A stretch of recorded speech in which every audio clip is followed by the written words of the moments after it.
എല്ലാവർക്കും ജുറാസ് കൊമേഴ്സിൻ്റെ പുതിയൊരു വീഡിയോയിലേക്ക് സ്വാഗതം.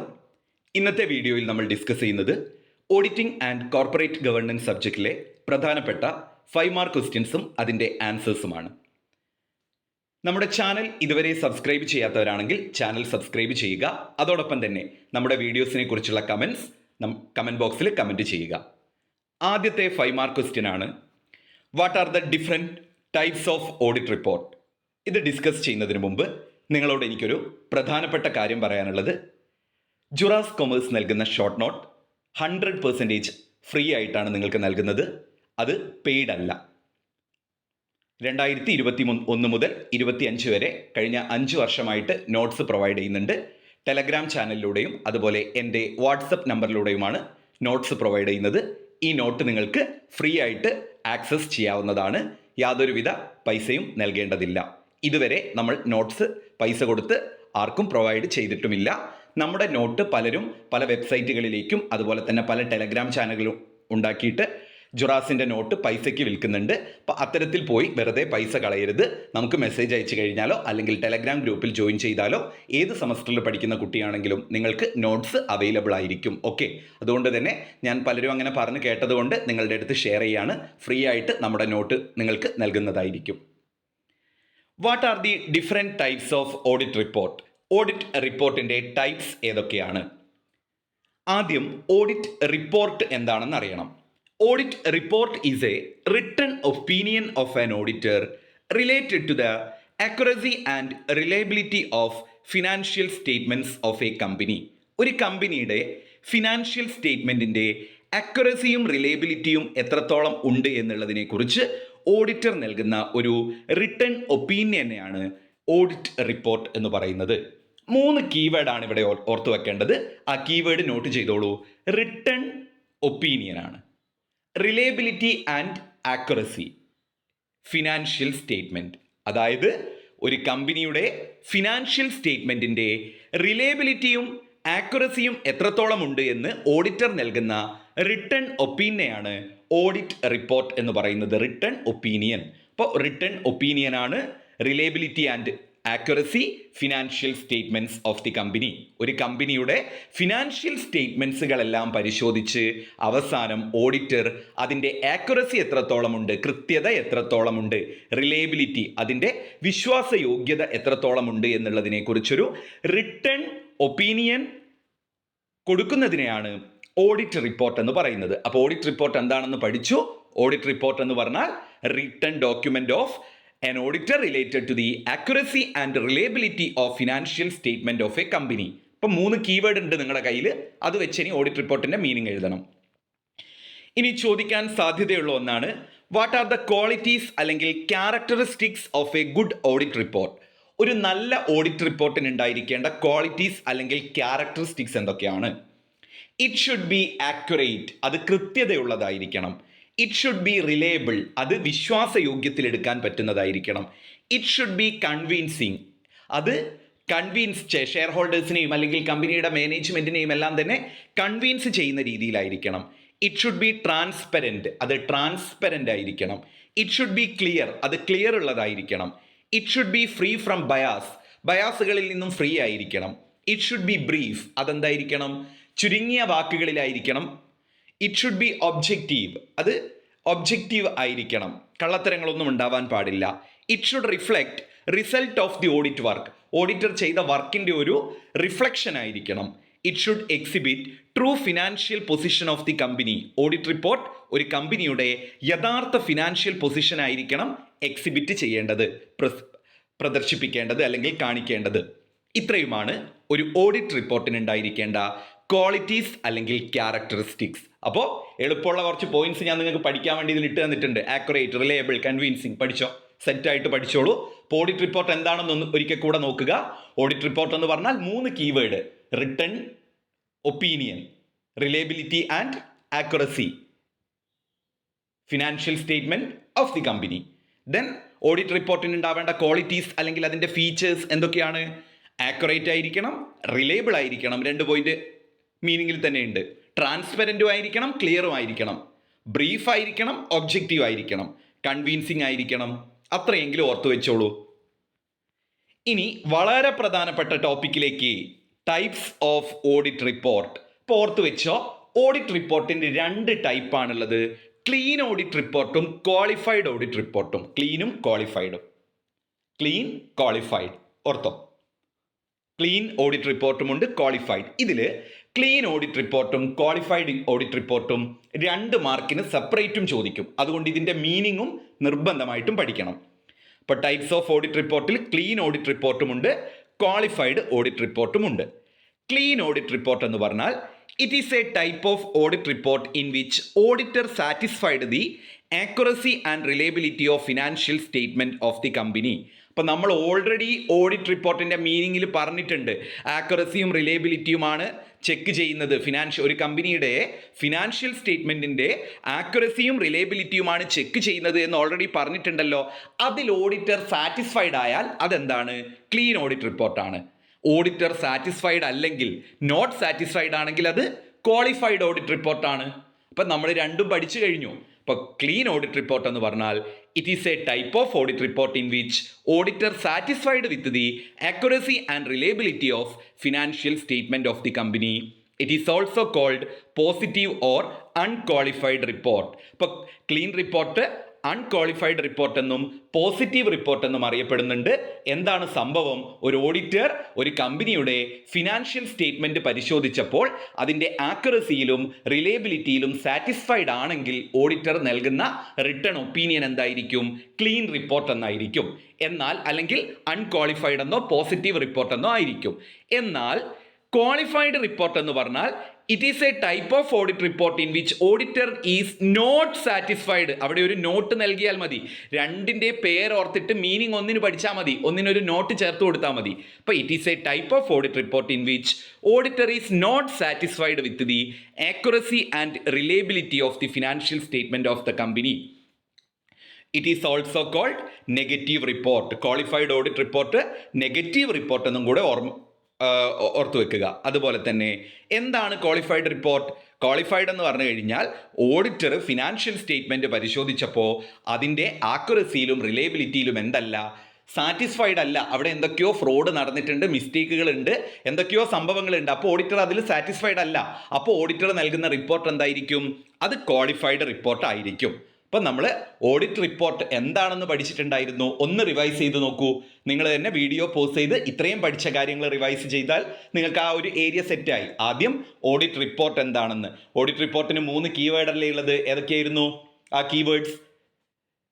1 റിട്ടേൺ ഒപ്പീനിയൻ ആണ്, 2 reliability and accuracy, 3 financial statement of the company. പിന്നെ ഓഡിറ്റ് റിപ്പോർട്ടിന് ഉണ്ടാവേണ്ട ക്വാളിറ്റീസോ?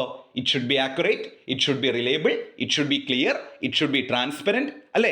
It should be free from bias, it should be brief. അത്രയും പോയിന്റ്സ്. അല്ലെങ്കിൽ it should exhibit true and fair view of the financial statement or financial position. അതൊക്കെ. പിന്നെ 2 തരത്തിലുള്ള റിപ്പോർട്ടാണുള്ളത്, clean റിപ്പോർട്ടും ക്വാളിഫൈഡ് റിപ്പോർട്ടും. ക്ലീൻ എന്ന് പറഞ്ഞു കഴിഞ്ഞാൽ പോസിറ്റീവ് ആയിട്ടുള്ള അല്ലെങ്കിൽ അൺക്വാളിഫൈഡ് ആയിട്ടുള്ള റിപ്പോർട്ടാണ്. Auditor satisfied with the accuracy and reliability of the financial statement of the company. Then auditor not satisfied with the accuracy and reliability of the financial statement of the company ആണ് qualified അല്ലെങ്കിൽ negative report. ഇനി ഒരു audit റിപ്പോർട്ടിൽ ഉണ്ടായിരിക്കേണ്ട കണ്ടന്റും കൂടെ നമ്മൾ ഈ വീഡിയോയിൽ ഡിസ്കസ് ചെയ്യുന്നുണ്ട്. ഓഡിറ്റ് റിപ്പോർട്ടിൽ ഉണ്ടായിരിക്കേണ്ട കണ്ടന്റ്സുകളാണ് ഓഡിറ്റേഴ്സ് ഒപ്പീനിയൻ. ഓഡിറ്ററുടെ ഒപ്പീനിയൻ ഉണ്ടായിരിക്കണം. Balance sheet and profit and loss. Balance ഷീറ്റിൻ്റെയും പ്രോഫിറ്റ് ആൻഡ് ലോസിൻ്റെയും ഒരു നിർദ്ദേശങ്ങൾ അല്ലെങ്കിൽ അതിൻ്റെ ഒരു മാർഗരേഖ ഉണ്ടായിരിക്കണം. Compliance with accounting standard. Accounting സ്റ്റാൻഡേർഡുകൾ ഫോളോ ചെയ്തുകൊണ്ടാണോ ഓഡിറ്റ് റിപ്പോർട്ട് എന്ന് നോക്കണം. Certificate of corporate governance. ആ ഒരു കമ്പനിയുടെ ഭരണ സംവിധാനത്തെക്കുറിച്ചുള്ള കോർപ്പറേറ്റ് ഗവർണൻസ് സർട്ടിഫിക്കറ്റ് ഉണ്ടാവണം. ഫൈനാൻഷ്യൽ സ്റ്റേറ്റ്മെൻറ്റ് ഡിസ്ക്ലോസർ ഉണ്ടാവണം. ഡയറക്ടേഴ്സും അതുപോലെ തന്നെ ഓഡിറ്റേഴ്സ് റെസ്പോൺസിബിലിറ്റി ഉണ്ടായിരിക്കണം. ഇത് കഴിഞ്ഞ വർഷം ചോദിച്ചിട്ടുണ്ട്. What are the content of audit report എന്ന്. അപ്പോൾ ഓഡിറ്റ് റിപ്പോർട്ടിന് കണ്ടന്റ് ചോദിച്ചാൽ ഓഡിറ്റ് റിപ്പോർട്ട് എന്താണെന്ന് എഴുതുക, ടൈപ്സ് ഓഫ് ഓഡിറ്റ് റിപ്പോർട്ട് എഴുതുക, ഈ കണ്ടന്റും കൂടെ എഴുതുക. ഓഡിറ്റേഴ്സ് ഒപ്പീനിയൻ ഉണ്ടായിരിക്കണം, ബാലൻസ് ഷീറ്റ് ഉണ്ടായിരിക്കണം, പ്രോഫിറ്റ് ആൻഡ് ലോസ് അക്കൗണ്ട് ഉണ്ടായിരിക്കണം, അക്കൗണ്ടിങ് സ്റ്റാൻഡേർഡ് കംപ്ലൈൻസ് ചെയ്തുകൊണ്ടാണോ എന്നുണ്ടായിരിക്കണം, corporate governance certificate, financial statement disclosure, directors and auditors responsibility. അപ്പം നിങ്ങൾ ഈ ഒരു ഓഡിറ്റ് റിപ്പോർട്ട് എന്ന് പറയുന്ന ചാപ്റ്റർ തന്നെ ഇപ്പോൾ പഠിച്ചു കഴിഞ്ഞു. വളരെ എളുപ്പത്തിൽ എനിക്ക് വേണ്ടത് നിങ്ങളുടെ കമൻ്റ് ആണ്. ആ കമൻറ്റ് കാണുമ്പോഴാണ് എനിക്ക് അടുത്ത വീഡിയോ ചെയ്യാൻ വേണ്ടിയിട്ടുള്ള ഒരു എനർജി. ഞാൻ എപ്പോഴും വീഡിയോസിൽ പറയാറുണ്ട്, ഓഡിറ്റ് റിപ്പോർട്ട് എന്ന് പറയുന്ന ഈ ഒരു ടോപ്പിക്ക് നിങ്ങൾ പഠിച്ചു കഴിഞ്ഞെങ്കിൽ അത് നിങ്ങൾ കമൻറ്റിലൂടെ അറിയിക്കുക. റിപ്പോർട്ടിൻ്റെ മീനിങ്, ടൈപ്സ്, ക്യാരക്ടറിസ്റ്റിക്സ്, കണ്ടന്റ്. അടുത്തതാണ് what are the different types of vouchers. വൗച്ചേഴ്സിൻ്റെ ടൈപ്സും പരീക്ഷയ്ക്ക് ചോദിക്കാറുണ്ട്. വൗച്ചിങ് എന്താണെന്നും ചോദിക്കാറുണ്ട്. അപ്പോൾ നമുക്ക് പഠിച്ചെടുക്കാം. വൗച്ചിങ് ഒരു ഷുവർ ക്വസ്റ്റ്യൻ ആണ്. It is the careful examination of original documentary evidences such as invoices, memos, minutes, contracts, receipts etcetera. ഒരു ബിസിനസ്സിൽ ഇടപാടുകൾ നടന്നു കഴിഞ്ഞാൽ അവിടെ ഉണ്ടാകുന്ന ഒറിജിനൽ ഡോക്യുമെൻ്ററി എവിഡൻസുകൾ, തെളിവുകളാണ് ഇൻവോയ്സുകളും മെമ്മോകളും മിനിറ്റ്സുകളും കോൺട്രാക്റ്റുകളും റെസീപ്റ്റുകളും. ഒരു സാധനം വാങ്ങിയാലും വിറ്റാലും ഒക്കെ അതിൻ്റെ റെസീപ്റ്റും മെമ്മോയും കാര്യങ്ങളൊക്കെ ഉണ്ടാവുമല്ലോ. അത്തരത്തിലുള്ള ഡോക്യുമെൻ്ററി എവിഡൻസുകളെ എക്സാമിൻ ചെയ്യുന്നതിനെയാണ്, അല്ലെങ്കിൽ ഡീറ്റെയിൽഡ് ആയിട്ട് പരിശോധിക്കുന്നതിനെയാണ് വൗച്ചിങ് എന്ന് പറയുന്നത്. അപ്പോൾ വൗച്ചിങ്ങിനെ കുറിച്ച് നിങ്ങൾക്ക് കീവേഡ് എന്താന്ന് പറഞ്ഞാൽ, വൗച്ചിങ് എന്ന് പറഞ്ഞാൽ ഒരു ഡീറ്റെയിൽഡ്, കെയർഫുൾ എന്ന് ഓർക്കാൻ ബുദ്ധിമുട്ടുണ്ടെങ്കിൽ ഡീറ്റെയിൽഡ് എന്ന് മതി കേട്ടോ. Detailed examination of original documentary evidence. അപ്പോൾ detailed examination of original documentary evidence. ഒരു ബിസിനസ്സിലെ ഡോക്യുമെൻ്ററി എവിഡൻസുകളായ മെമ്മോയും ബില്ലുകളും റെസീപ്റ്റുകളും ഇൻവോയ്സസും എല്ലാം ഒരു കെയർഫുൾ എക്സാമിനേഷൻ നടത്തുന്നതാണ് വൗച്ചിങ്. ഇനി വൗച്ചർ എന്താണ്? Voucher is the supporting document of the business transaction. ബിസിനസ്സിൽ ഒരു ഇടപാട് നടന്നാൽ അതിനെ സപ്പോർട്ട് ചെയ്യുന്ന സപ്പോർട്ടിംഗ് ഡോക്യുമെൻസിനെയാണ് വൗച്ചേഴ്സ് എന്ന് പറയുന്നത്. It is the documentary evidence. Voucher ഒരു ഡോക്യുമെൻ്ററി എവിഡൻസ് ആണ്. ദെൻ രണ്ട് രീതിയിലുള്ള വൗച്ചേഴ്സ് ആണുള്ളത്. പ്രൈമറി വൗച്ചേഴ്സും ഉണ്ട്, അതുപോലെ തന്നെ സെക്കൻഡറി വൗച്ചേഴ്സും ഉണ്ട്. അപ്പോൾ വൗച്ചേഴ്സിൻ്റെ ടൈപ്സ് ചോദിച്ചാൽ there are 2 types of vouchers, primary vouchers and secondary vouchers. Primary voucher എന്ന് പറഞ്ഞാൽ it is the original voucher. Original വൗച്ചറിനെയാണ് നമ്മൾ എന്ത് പറയുന്നത്? പ്രൈമറി വൗച്ചർ എന്ന് പറയുന്നത്. It is the written, typed or printed original evidence. എഴുതി തയ്യാറാക്കിയതോ അല്ലെങ്കിൽ ടൈപ്പ് ചെയ്തിട്ടുള്ളതോ അല്ലെങ്കിൽ പ്രിന്റ് എടുത്തിട്ടുള്ളതോ ആയിട്ടുള്ള ഒറിജിനൽ എവിഡൻസിനെയാണ്, അല്ലെങ്കിൽ ഒറിജിനൽ വൗച്ചറിനെയാണ് പ്രൈമറി വൗച്ചർ എന്ന് പറയുന്നത്. അപ്പോൾ പ്രൈമറി വൗച്ചർ എന്ന് പറഞ്ഞാൽ നിങ്ങൾ ഓർത്തു വെക്കേണ്ട കാര്യം ഇതാണ്: അത് ഒറിജിനൽ ആയിരിക്കും. അത് റിട്ടൺ രൂപത്തിലായിരിക്കാം, പ്രിന്റഡ് രൂപത്തിലായിരിക്കാം, അല്ലെങ്കിൽ ടൈപ്ഡ് രൂപത്തിലായിരിക്കാം. അതിൻ്റെ എക്സാമ്പിളാണ് cash memo, pay in slip, invoice, receipts etcetera. Then secondary voucher എന്ന് പറഞ്ഞാൽ it is the copy of original voucher. Original വൗച്ചറിൻ്റെ കോപ്പിയാണ് ഇത് secondary voucher. It is also called collateral voucher. അത് കൊളാറ്ററൽ വൗച്ചർ എന്നും കൂടെ അറിയപ്പെടുന്നുണ്ട്. അതാണ് carbon copies of sales memo, bank reconciliation statement. അത് എക്സാമ്പിൾ. ഇനി വൗച്ചിങ്ങിൻ്റെ ഫീച്ചേഴ്സ്, അഡ്വാൻറ്റേജ്, ഒബ്ജക്റ്റീവ്സ് ഒക്കെ ചോദിച്ചാൽ നിങ്ങൾ എഴുതേണ്ടത് to verify authenticity of transaction, accuracy of transaction. പിന്നെ ഉണ്ടല്ലോ ഓഡിറ്റിങ്ങിൽ നിങ്ങൾക്ക് കോമൺ ആയിട്ട് പല സ്ഥലങ്ങളിലും ഈ ഓതൻറ്റിസിറ്റി, അതുപോലെ തന്നെ ആക്യുറസി, റിലയബിലിറ്റി അതൊക്കെ എവിടെയും എഴുതാം. അത് തന്നെയാണല്ലോ ഓഡിറ്റിങ്ങിൻ്റെ പ്രധാനപ്പെട്ട കാര്യങ്ങൾ. To detect errors and frauds, to confirm transactions, to verify no transactions are omitted. എന്തെങ്കിലും ട്രാൻസാക്ഷൻ ഒമിറ്റ് ചെയ്തു പോയിട്ടുണ്ടോ, എഴുതാൻ വിട്ടുപോയിട്ടുണ്ടോ എന്നൊക്കെ ഉള്ളത് വൗച്ചിങ്ങിലൂടെ മനസ്സിലാവും.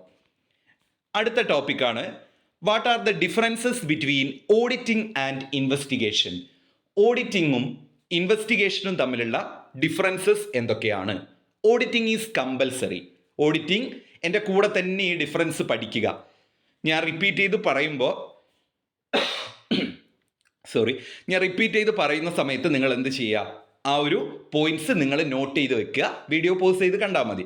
നോട്ട് ചെയ്ത് വെക്കുക, എന്നിട്ട് അതൊന്ന് ബൈഹാർട്ട് ചെയ്ത് പറഞ്ഞു നോക്കുക. അതിന് 2 വട്ടം ചെയ്ത് കഴിഞ്ഞാൽ പോയിന്റ്സ് സെറ്റ് ആവും അല്ലേ? ഇനി 3-4 ദിവസമേ എക്സാമിനുള്ളൂ. അപ്പോൾ ആ രീതിയിൽ ചെയ്യുക. ഓഡിറ്റിംഗ് കമ്പൽസറി ആണ്, ഇൻവെസ്റ്റിഗേഷൻ എന്തല്ല, കമ്പൽസറി അല്ല. ഇങ്ങനെ ഓർത്താൽ മതി. എല്ലാ കമ്പനികളും എന്ത് ചെയ്യണം? മാർച്ച് 31 മുമ്പ് ഓഡിറ്റിംഗ് നടത്തിയിരിക്കണം. പക്ഷേ ഇൻവെസ്റ്റിഗേഷൻ എന്തെങ്കിലും കള്ളത്തരമൊക്കെ കണ്ടു കഴിഞ്ഞാൽ മാത്രം നടത്തിയാൽ പോരെ, അല്ലാതെ നടത്തേണ്ട ആവശ്യമില്ലല്ലോ. അപ്പോൾ ഇൻവെസ്റ്റിഗേഷൻ എന്താ? ഒരു അന്വേഷണമാണ്. അതെന്തെങ്കിലുമൊക്കെ ഫ്രോഡ് നടന്നാലാണ് അന്വേഷണം വേണ്ടതുള്ളൂ. അത് എല്ലാ വർഷവും ഫ്രോഡൊന്നും നടക്കില്ലല്ലോ. അപ്പോൾ അങ്ങനെ ഓർത്താൽ മതി. ഇപ്പോൾ ഓഡിറ്റിംഗ് കമ്പൽസറി ആണ്, ഇൻവെസ്റ്റിഗേഷൻ നോട്ട് കമ്പൽസറി അല്ല. Auditing cover 1 year. ഓരോ വർഷവും ഓഡിറ്റിംഗ് നടത്തും, അല്ലെങ്കിൽ ഒരു വർഷത്തെ കാര്യമാണ് ഓഡിറ്റ് നടത്തുക. പക്ഷേ ഇൻവെസ്റ്റിഗേഷൻ അങ്ങനെയല്ല. 3 മുതൽ 7 വരെയുള്ള എന്തെങ്കിലും ഫ്രോഡ് നടന്നു കഴിഞ്ഞാൽ 3 മുതൽ 7 വരെ ഉള്ള വർഷത്തെ കാര്യങ്ങൾ കവർ ചെയ്യും ഇൻവെസ്റ്റിഗേഷനിലൂടെ. ഓഡിറ്റിംഗ് റൊട്ടീനാണ്, വർഷാവർഷം നടത്തും. എന്നാൽ ഇൻവെസ്റ്റിഗേഷൻ സ്പെസിഫിക് ആണ്, എന്തെങ്കിലും ആവശ്യമുണ്ടെങ്കിലേ നടത്തും. The person who conducts auditing is called auditor. Auditing നടത്തുന്ന വ്യക്തിയെ ഓഡിറ്റർ എന്ന് പറയുന്നു. മറുഭാഗം പറയണ്ടല്ലോ, ഇൻവെസ്റ്റിഗേഷൻ നടത്തുന്ന വ്യക്തിയെ ഇൻവെസ്റ്റിഗേറ്റർ എന്ന് പറയുന്നു. ഓഡിറ്റിംഗ് കണ്ടക്ട് ചെയ്യുക CA-കാരാണ്, ചാർട്ടേഡ് അക്കൗണ്ടന്റ് ആണ് കണ്ടക്ട് ചെയ്യേണ്ടത്. ഇൻവെസ്റ്റിഗേഷൻ കണ്ടക്ട് ചെയ്യാൻ നോ സ്പെസിഫൈഡ് ക്വാളിഫിക്കേഷൻ, അത്തരത്തിലുള്ള ക്വാളിഫിക്കേഷൻ ഒന്നും പറയുന്നില്ല. Audit report submitted to management. Auditor report submit ചെയ്യേണ്ടത് മാനേജ്മെന്റിനാണ്. ഇൻവെസ്റ്റിഗേഷൻ റിപ്പോർട്ട് സബ്മിറ്റ് ചെയ്യേണ്ടത് പേഴ്സൺ ഹു അപ്പോയിന്റഡ്, ആരാണോ ഇൻവെസ്റ്റിഗേറ്ററെ അപ്പോയിന്റ് ചെയ്തത് അയാൾക്കാണ്. ഇതാണ് ഓഡിറ്റിങ്ങും ഇൻവെസ്റ്റിഗേഷനും തമ്മിലുള്ള ഡിഫറൻസസ്. ഓഡിറ്റിംഗ് കമ്പൽസറി ആണ്, ഇൻവെസ്റ്റിഗേഷൻ കമ്പൽസറി അല്ല. പഠിച്ചല്ലോ, auditing compulsory, investigation not compulsory. Auditing cover 1 year, auditing 1 വർഷമാണ് കവർ ചെയ്യുന്നത്. ഓഡിറ്റിംഗ് ഇൻവെസ്റ്റിഗേഷൻ 3 to 7 years ആണ്. ഓഡിറ്റിംഗ് റൊട്ടീൻ ആണ്, ഇൻവെസ്റ്റിഗേഷൻ സ്പെസിഫിക് ആണ്, അല്ലെങ്കിൽ നോട്ട് റൊട്ടീൻ എന്ന് എഴുതിയാൽ മതി. The person who conduct auditing is called auditor. Auditing നടത്തുന്ന വ്യക്തി ഓഡിറ്റർ ആണ്, ഇൻവെസ്റ്റിഗേഷൻ കണ്ടക്ട് ചെയ്യുന്ന ആൾ ഇൻവെസ്റ്റിഗേറ്റർ ആണ്. ഓഡിറ്റർ റിപ്പോർട്ട് സബ്മിറ്റ് ചെയ്യേണ്ടത് മാനേജ്മെന്റിനാണ്. ഇൻവെസ്റ്റിഗേഷൻ ആരെയാണോ ഇൻവെസ്റ്റിഗേറ്റ് ചെയ്യാൻ അപ്പോയിന്റ് ചെയ്തത് അയാൾക്ക്. ഓഡിറ്റിംഗ് നടത്തുന്നത് ചാർട്ടേഡ് അക്കൗണ്ടന്റ് ആണ്, CA-കാരാണ്. ഇൻവെസ്റ്റിഗേഷൻ അങ്ങനെ ക്വാളിഫിക്കേഷൻ ഇല്ല. അടുത്തതാണ് what are the limitations of auditing. ഓഡിറ്റിങ്ങിന്റെ ലിമിറ്റേഷൻസ് എന്തൊക്കെയാണ്? അപ്പോൾ നമുക്ക് ഓഡിറ്റിംഗ് എന്താണെന്ന് ആദ്യം എഴുതണം. അത് നിങ്ങൾ ഓൾറെഡി പഠിച്ചതാണ്. Limitations: it may not detect all errors and frauds. എല്ലാ തെറ്റുകളും എല്ലാ കള്ളത്തരങ്ങളും ഓഡിറ്റർക്ക് എന്ത് ചെയ്യാൻ പറ്റില്ല, ഓഡിറ്റിങ്ങിലൂടെ കണ്ടുപിടിക്കാൻ പറ്റിയെന്ന് വരില്ല എന്നുള്ളത് ഓഡിറ്റിങ്ങിൻ്റെ ഒരു ലിമിറ്റേഷനാണ്. It may not detect all errors and frauds. എല്ലാ എറേഴ്സുകളും, ഇത് വേണമെങ്കിൽ 2 പോയിന്റ് ആക്കാം കേട്ടോ. It may not detect all errors എന്നൊരു പോയിന്റ് ആക്കാം. It may not detect all fraud, അല്ലേ? ഇപ്പോൾ പേപ്പർ വാല്യൂ ചെയ്യുന്ന ടീച്ചറിൻ്റെ മൈൻഡിൽ 2 പോയിന്റായി, അല്ലേ? എല്ലാവരും ഓഡിറ്റിംഗ് എടുക്കുന്ന ടീച്ചർ തന്നെ പേപ്പർ വാല്യൂ ചെയ്യണമെന്നൊന്നുമില്ലല്ലോ, അപ്പോൾ അവർക്ക് പെട്ടെന്ന് മനസ്സിലാവില്ല. അങ്ങനെയൊക്കെയാണ് മാർക്ക് കിട്ടുക. It may not detect all errors, it may not detect all frauds. അപ്പോൾ ഓൾ ഫ്രോഡ്സും ഓൾ എറേഴ്സും എന്തല്ല, ഡിറ്റക്ട് ചെയ്യാൻ പറ്റില്ല. It may not detect hidden frauds. It may not detect hidden frauds, അതായത് ഒളിഞ്ഞിരിക്കുന്ന ചില ഫ്രോഡുകൾ ഉണ്ടാവും, എത്ര കണ്ടെത്തിയാലും മനസ്സിലാക്കാൻ പറ്റാത്ത, അതൊന്നും ഓഡിറ്റിങ്ങിലൂടെ കണ്ടെത്താൻ പറ്റില്ല. It is based on sampling, not 100% verification. Auditor പലപ്പോഴും സാമ്പിളാണ് എടുക്കുക. എല്ലാ ദിവസത്തെയും ഓരോ ഡേറ്റിനെയോ, ജനുവരി 1 മുതൽ ഡിസംബർ 31 വരെയുള്ള എല്ലാ ഡേറ്റിലെയും എല്ലാ ട്രാൻസാക്ഷനൊന്നും ഓഡിറ്റർ നോക്കാൻ പറ്റില്ല. അപ്പോൾ അതിൽ നിന്ന് സാമ്പിൾ എടുക്കുക. ജനുവരിയിലെ 2 ട്രാൻസാക്ഷൻ നോക്കും, ഫെബ്രുവരിയിലെ 2 എണ്ണം നോക്കും, സാമ്പിൾ ആയിട്ടാണ് എടുക്കുക. അതുകൊണ്ട് തന്നെ നമുക്ക് പറയാൻ പറ്റില്ല ഇതൊരു 100% വെരിഫിക്കേഷൻ ആണെന്ന്. It is limited to auditor's experience and judgement. പലപ്പോഴും ഓഡിറ്ററുടെ അനുഭവ സമ്പത്തിൻ്റെയും അല്ലെങ്കിൽ ഓഡിറ്ററുടെ ആ ഒരു ജഡ്ജ്മെൻറ്റ് ക്വാളിറ്റിയുടെയും അടിസ്ഥാനത്തിൽ ഒരു ലിമിറ്റേഷൻ ഉണ്ട്. എക്സ്പീരിയൻസ് അല്ലാത്ത ഒരു ഓഡിറ്ററാണ് ചെയ്യുന്നതെങ്കിൽ ചിലപ്പോൾ എല്ലാ മിസ്റ്റേക്കുകളും കണ്ടുപിടിക്കാൻ പറ്റിയെന്ന് വരില്ല. It cannot guarantee future financial performance. അതൊരു ഗ്യാരണ്ടി തരില്ല ഫ്യൂച്ചർ ഫിനാൻഷ്യൽ പെർഫോമൻസ്. അതുപോലെ limited to time and cost. പലപ്പോഴും കുറഞ്ഞ സമയത്തിനുള്ളിൽ ഓഡിറ്റിംഗ് ഒക്കെ നടത്താൻ പറഞ്ഞാൽ കൃത്യമായിട്ട് ചെയ്യാൻ പറ്റുന്നുണ്ടാവില്ല. It cannot provide absolute assurance. അതൊരു ആബ്സല്യൂട്ട് ആയിട്ടുള്ള ഉറപ്പ് കൊടുക്കുന്നുമില്ല. ഇത്രയുമാണ് ഓഡിറ്റിങ്ങിൽ ഇന്നത്തെ വീഡിയോയിൽ നമ്മൾ ഡിസ്കസ് ചെയ്യുന്നത്. ഓഡിറ്റ് റിപ്പോർട്ടും അതിൻ്റെ ടൈപ്സും ക്വാളിറ്റീസും കണ്ടന്റും പഠിച്ചു. ദെൻ രണ്ടാമതായിട്ട് വൗച്ചിങ്ങും ടൈപ്സും ഒബ്ജക്റ്റീവും പഠിച്ചു. മൂന്നാമതായിട്ട് ഓഡിറ്റിങ്ങും ഇൻവെസ്റ്റിഗേഷനും തമ്മിലുള്ള ഡിഫറൻസ് പഠിച്ചു. നാലാമതായിട്ട് നമ്മൾ ഓഡിറ്റിങ്ങിൻ്റെ ലിമിറ്റേഷൻസും പഠിച്ചു. അപ്പം നിങ്ങൾക്ക് എളുപ്പത്തിൽ പാസ്സാവാനുള്ള, നിങ്ങൾക്ക് എളുപ്പത്തിൽ മനസ്സിലാവുന്ന രീതിയിലുള്ള വീഡിയോസുമായിട്ട് ജുറാസ് കൊമേഴ്സിൻ്റെ അടുത്ത വീഡിയോ വരും. അതുവരെ നിങ്ങൾ കാത്തിരിക്കുക. താങ്ക്